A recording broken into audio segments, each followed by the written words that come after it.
నమస్తే మన Andhra Telangana mart 24 news కి స్వాగతం. నా పేరు దేవి. ఎట్టి వార్తలు. భద్రాచలం కార్మికులు ఆందోళనకు ఐఎఫ్టియు మద్దతు. భద్రాచలం ఆర్టీసీ డిపోలో సుమారు 60 మంది టీమ్ డ్రైవర్లు ఆందోళనలో కొనసాగుతున్నారు. అధిక పని భారం, నిబంధనల ఉల్లంఘనతో డ్రైవర్లు ప్రాణాలు ప్రమాదాల్లో పడుతున్నాయని ఆరోపిస్తూ డిపో మేనేజర్ చర్యలు తీసుకోవాలని వారు డిమాండ్ చేశారు.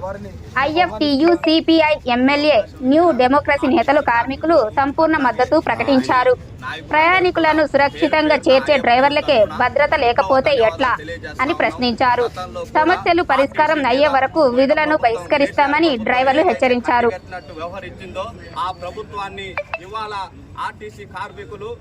తిప్పికొట్టారని చెప్పి తెలియజేస్తా ఉన్నాం. అట్లాగే ఇప్పుడు ఈ కాంగ్రెస్ ప్రభుత్వం కూడా ఆర్టీసీ కార్మికుల మీద కత్తి కట్టినట్టుగా వ్యవహరిస్తా ఉన్నది. ఇది సరైన పద్ధతి కాదు. ఇట్లాంటి పద్ధతి మార్చుకోవాలి.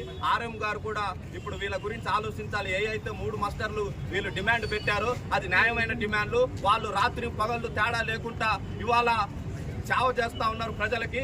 కాబట్టి తక్షణమే వాళ్ళ డిమాండ్స్ను పరిష్కరించాలని చెప్పి ఇవాళ ప్రజా సంఘాలకు, కార్మిక సంఘాలకు ఇవాళ ఐఎఫ్టీ తరఫున పిలుపునివ్వడం జరుగుతూ ఉన్నది.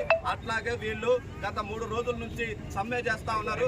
5 రోజుల నుంచి సమ్మె చేస్తూ ఉన్నారు. ఈ సమ్మెకి ఇంతవరకు ఏ కార్మిక సంఘాలు కూడా రాని కారణంగా ఇవాళ నిరాశ చెందడం అనేది జరుగుతూ ఉన్నది. తక్షణమే కార్మిక సంఘాలన్నీ కూడా స్పందించి ఇక్కడ కార్మిక సంఘాలకి, ఇక్కడ ఉన్న కార్మికులకు సపోర్ట్ చేయాలని చెప్పి, లేని ఎడల ఇక్కడ కార్మికులతో ఐక్యం చేసి ఇక్కడ ఉద్యమాలు కొనసాగిస్తామని చెప్పి ఇవాళ ఐఎఫ్టీగా తెలియజేయడం జరుగుతూ ఉన్నది.